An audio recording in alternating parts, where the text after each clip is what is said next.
tèmi yes alhamdulillah tọ́lọ́run bá ti fún mi ní oore ọ̀fẹ́ tí mo ṣe fídíò báyìí mo lè jókòó kí n ṣe like 3 yes àti roll tọ́lọ́run bá fún mi lórí ọ̀fẹ́ so title ni kẹ́ máa wò thank you so much níjọ́ nǹkan ẹ̀yẹ wa Ọlọ́run ní fi wá pamọ́ o níjọ́ nǹkan ẹ̀yẹ wa Ọlọ́run ní fi wá pamọ́ o alhamdulillah ẹ ṣàmì sí yes èèyàn kan ló béèrè ó ní mo ti fẹ́ ṣe nínú fídíò kan but mi ò rí oore ọ̀fẹ́ fídíò yẹn pọ̀ mo wá ní kí n wá ṣe níbí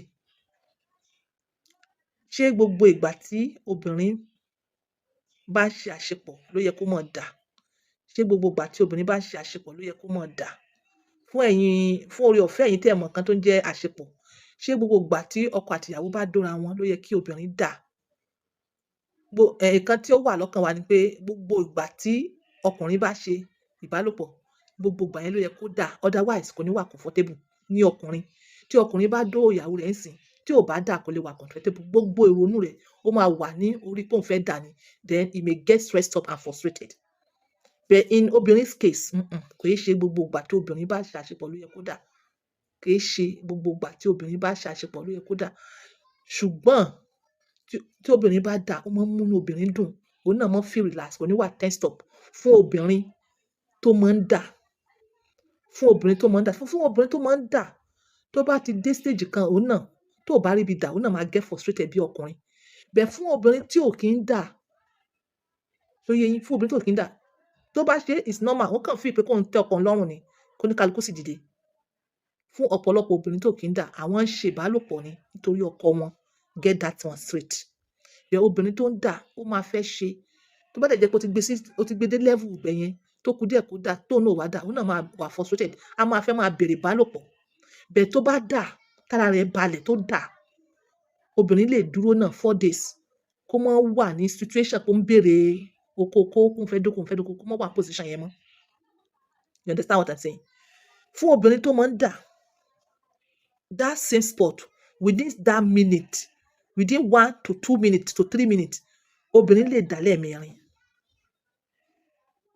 minute tó fi dà lákọ̀ọ́kọ́ yẹn within 2-3 minutes yẹn ó lè dà ní ẹ̀mẹrin ní obìnrin ní ẹ̀mẹrin fún àwọn obìnrin tó mọ̀ fún àwọn obìnrin tó enhance most of this libido tẹ́ ẹ̀ rí is not natural mo gbádùn oko ó máa ń dùn mọ́ mi it's not natural most of it is bought product tiwantiwa yìí ó lè má jẹ́ lọ́dọ̀ àwa ó lè jẹ́ lọ́dọ̀ àwọn ẹlòmíì àwọn èèyàn is libido bought so ìyàwó rẹ kò ṣerú bóyá kò ríbi dà àbí kò kúndùn kínní a jẹ́ pé òun náà ò tí ì lóru product tá à ń wí ni apart from pé ẹ̀ ń lo product tá à ń wí túláàsì ni pé kí ọkàn yín tún mọ̀ wà ń bẹ̀ túláàsì náà ni kí ọkàn yín náà kó mọ̀ ṣe kínní kó mọ̀ wà ń bẹ̀.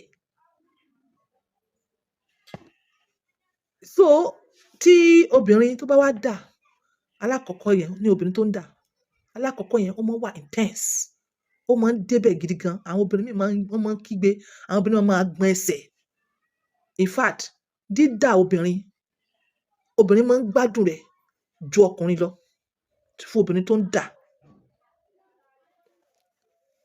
so ó lè dà lẹ́lẹ̀kejì tó bá jẹ́ pé ọkùnrin yẹn understand ìyàwó ẹ̀ dáadáa ibi tí ó ti ń gbé dùn mọ́ yẹn ibẹ̀ yẹn ni ọkùnrin yẹn máa hámà ó lè dà lẹ́lẹ̀mẹ́ta ó lè dà lẹ́lẹ̀mẹ́rin but this is the difference dídà alákọ̀ọ́kọ́ yẹn ní bá ní in comparison ó dàbí ká sọ pé ìgò coke dídà tó máa wá tẹ̀lé ó wá dàbí ọmọ rí coke ọmọ rí ẹ̀ ṣe mọ̀ pé ìyàtọ̀ wà ń bẹ̀ so alákọ̀ọ́kọ́ yẹn náà ló máa ń sábà dùn jù fún obìnrin tó ń dà àwọn obìnrin míì wá wà wọ́n lè dà pẹ̀lú pé ọkọ wọn wà nú ọkọ wọn dùn wọn lọ́wọ́ wọ́n lè dà àwọn obìnrin míì kò wọ́pọ̀ o àwọn obìnrin míì wọ́n lè dà dáadáa pẹ̀lú pé ọkọ wọn bá wọn ṣeré tó ń lo ọwọ́ tó dẹ̀ ṣe the other part of à ń bẹ obìnrin ṣeré àwọn obìnrin míì rigid ni wọ́n àwọn obìnrin tó rigid yìí few percentage ni wọ́n few òun bọ́dà pé ìyàwó rẹ̀ wà ń bẹ̀ ìyàwó rẹ̀ ò sí ń bẹ̀ ìwọ ló ti gbé ìyàwó rẹ̀ débẹ̀ ìyàwó rẹ̀ bó ṣe bí ara rẹ̀ ṣe bí ẹni pé kò fẹ́ràn rẹ̀ ó ti enhance ẹ̀ bí so lórí dídà náà sọ so obìnrin tó wá dà comfortably yẹn tó dà tára rẹ̀ balẹ̀ tó náà mọ̀ para rẹ̀ balẹ̀ kó tó tún lè ask for ó lè tó 3 or 4 days this one too ó varies from individual to individual àwọn míì gan ó lè lo 1 week, àwọn míì gan ó lè tó 1 month, ó depend kí ló tún wà lẹ́yìn. Bó ṣe affect ọkùnrin náà ló ṣe affect obìnrin. Kí ló ń disturb wọn lára? Mood wo ni wọ́n wà? Circumstances wo ló surround wọn? Gbogbo èyí náà ó ń determine factors ni. So nísìnyí, ìwọ tó ń béèrè question yẹn, ìyàwó rẹ o ti wá gbé ìyàwó rẹ débẹ̀ lálẹ́ àná, ó ti dà dáadáa lálẹ́ àná. Ìwọ, because you are a man, o dẹ̀ strong, àbí àtòrí pé òun lo enhancement ìwọ náà. Ó wá ní kó bá ìyàwó rẹ sùn ní àárọ̀ ọjọ́ kejì yẹn tẹ́ jí. Ó wá tún expect bó ṣe ṣe lálẹ́ àná yẹn kó ṣe bẹ́ẹ̀. Rárá, ó lè mọ́ ṣe bẹ́ẹ̀. Ó lè mọ́ ṣe bẹ́ẹ̀. Ara ò tí ì gádà láti ṣe bẹ́ẹ̀. Ó lè tó 3 days or 4 days later kó tó rí bẹ́ẹ̀ again. Ṣùgbọ́n rẹ wá wà. Bí ìyàwó rẹ ṣe wá dà yẹn, tó ṣe dà number 4 yẹn, tó wá jẹ́ obìnrin tó jẹ́ pé ó wà relax. Kíní yẹn ò tá, kò fún pọ̀, kò fún ní space. Ìwọ wá jẹ́ ọkùnrin tó lágbára. Bó ṣe dà tán yẹn, ìwọ tún wá hammer, ó jí kíní dáadáa. There's every possibility pé ó ti jí already. Ó lè wá dà míì níjọ́ kejì, bẹ́ẹ̀ kò ní wà intense bí talẹ́ àná. You understand me? Kò ní wà intense. Bẹ́ẹ̀ tẹ́ bá fẹ́ kí obìnrin kó máa dà irú dà maybe tó wà intense yẹn, ẹ fún obìnrin ní close to 3, 4 or a week.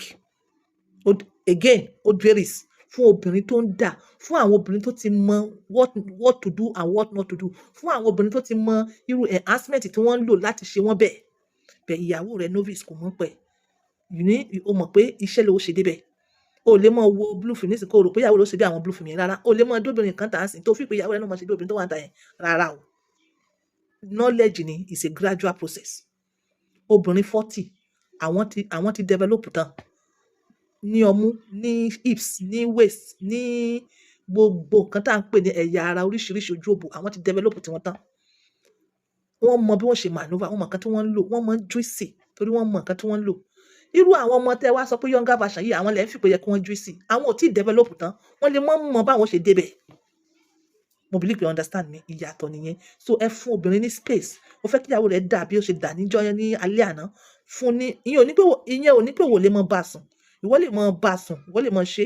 Bẹ́ẹ̀ ó fẹ́ kó ń ṣe bí talẹ́ àná fún ní 3 to 4 days. Pẹ̀lú ìfẹ́, pẹ̀lú ọ̀yàyà. Ẹ nífẹ̀ẹ́ ìyàwó yín, and ìyàwó yín ó fún yín ní nǹkan tẹ́ fẹ́, kò ju bẹ́ẹ̀ yẹn náà lọ. This is on point by 2 using my words for this. Bye for now.